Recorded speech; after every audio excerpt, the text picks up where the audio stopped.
This is the Microschool Minute, your weekly dose of microschooling news and events. In this week's edition of the Microschool Minute, a landmark federal school voucher initiative is progressing through Congress, signaling a potential shift in the national educational landscape. The proposed $5 billion tax credit program, known as the Educational Choice for Children Act, would enable donors to fund private education scholarships and receive dollar-for-dollar tax breaks. This would help create a federal pipeline for education dollars to support private school tuition, homeschooling materials, and alternative learning formats like microschooling.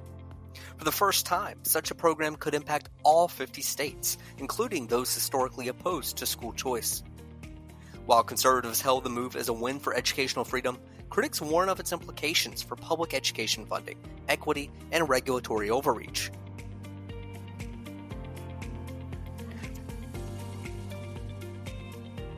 School vouchers are back again in the Pennsylvania legislature, and this time they're arriving with a new name, but a familiar playbook. Senate Bill number 10, also known as the Pennsylvania Award for Student Success Scholarship Program, marks the latest attempt by GOP lawmakers to push voucher legislation through the State House. It's nearly identical to Senate Bill 795, the bill vetoed by Governor Josh Shapiro in 2020. While the mechanics remained unchanged, public dollars redirected as scholarships for students in underperforming schools to attend private institutions, some minor adjustments have been made, like expanded income eligibility and temporary oversight from the state treasurer. Supporters claim this iteration is more refined. It's not just about who gets the money, it's about what happens next, said one Pennsylvania-based educator. Microschools could benefit, but only if the system is designed to include them, she went on to say. With the bill already clearing the Senate Education Committee in an 8-3 vote, momentum is building.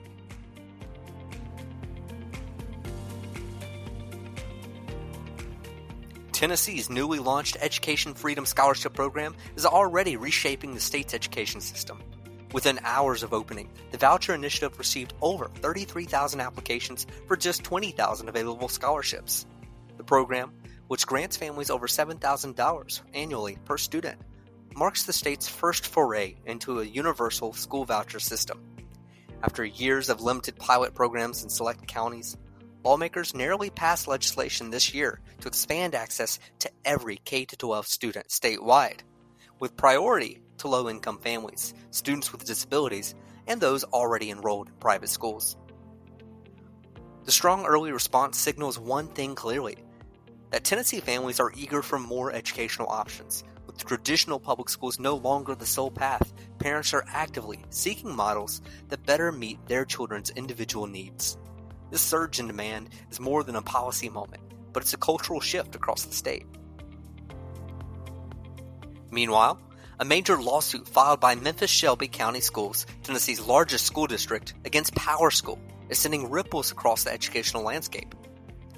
The case alleges negligence, breach of contract, and false advertising after a December 2024 data breach exposed sensitive student and staff data, including social security numbers, medical information, and login credentials. The district, which has invested nearly $21 million in Power School over the course of 12 years, is seeking monetary damages tied to the fallout of the breach.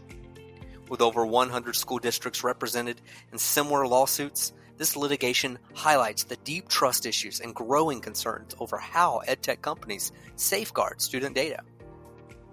For microschool leaders and innovators, the implications are significant. Microschools must reevaluate how they vet vendors and secure digital infrastructure. Unlike large districts with legal teams and IT departments, microschools may be more vulnerable to similar breaches. As private school choice programs expand across the United States, the often overlooked issue of K-12 accreditation is stepping into the spotlight. A recent legislative debate in Oklahoma highlights the growing tension over who gets to accredit schools and what that means for access to public funding through mechanisms like tax credits. At the heart of the issue lies a fundamental question. Should accountability in education come from government oversight or parental choice? For microschools, this emerging battleground has serious implications. Many microschools lack the administrative infrastructure or financial capacity to meet traditional accreditation demands. risking exclusion from the school choice programs that could help them to thrive. Microschools face a unique dilemma. While accreditation offers a path to legitimacy and access to funding, the current models were designed with large traditional institutions in mind. This structural mismatch could unintentionally sideline the very innovations that these school choice programs aim to support. Fortunately, new partnerships such as the National Microschooling Center and Stand Together Trust Next Generation Accreditation Pilot are exploring new ways to modernize and scale down accreditation processes for emerging school models. As this policy landscape evolves, microschool leaders and educational innovators must stay informed and engaged to ensure that systems of accountability don't become barriers to opportunity and innovation.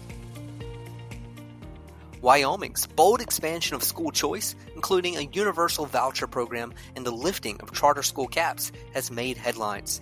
But it also raises significant questions about how the state can sustain both public school funding and their new school choice initiatives. Governor Mark Gordon, while supportive of school choice, warned that the legislature now faces a difficult financial balancing act.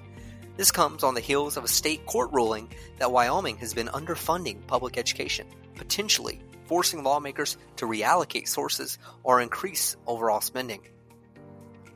For microschool leaders, this moment presents both opportunity and caution. Education savings accounts like the Steamboat Legacy Scholarship could help families afford personalized learning environments that microschools offer. However, navigating legal uncertainties and ensuring program readiness and sustainability is critical. As the state prepares for a mandated recalibration of its education funding model, microschool innovators are taking close watch.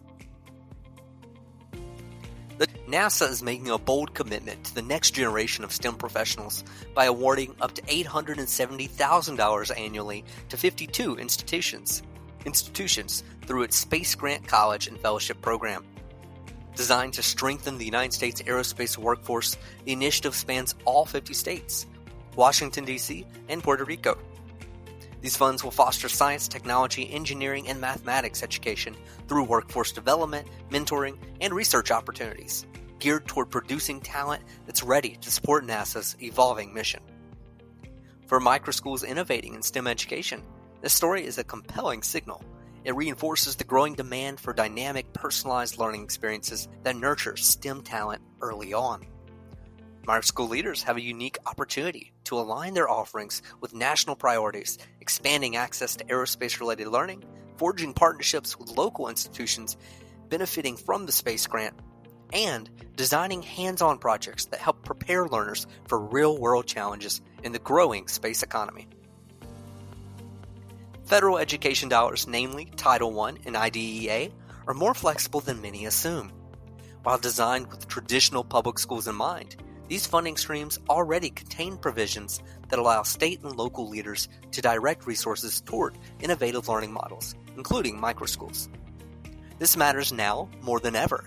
As microschools grow in number and in impact, understanding how to tap into existing federal flexibility could be game-changing, especially for leaders serving low-income students or those with special needs.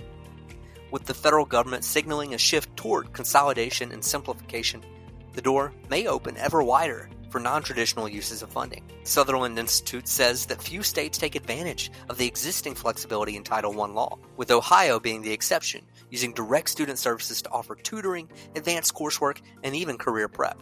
Other states could follow suit. Microschool leaders should take note. The tools for broader access may already be here. The challenge isn't just policy, but awareness and action. This week's Microschool Showcase takes us to Johnson City, Tennessee, where we find Acton Academy Johnson City Microschool rewriting the script for education across East Tennessee with its learner-driven approach rooted in purpose, autonomy, and mastery. Founder Sarah Fagerberg's mission is clear: empower more children to embark on their hero's journey without the stress of financial barriers or long commutes. This Johnson City Microschool provides multi-age, student-led environments anchored in the Socratic method and experiential learning.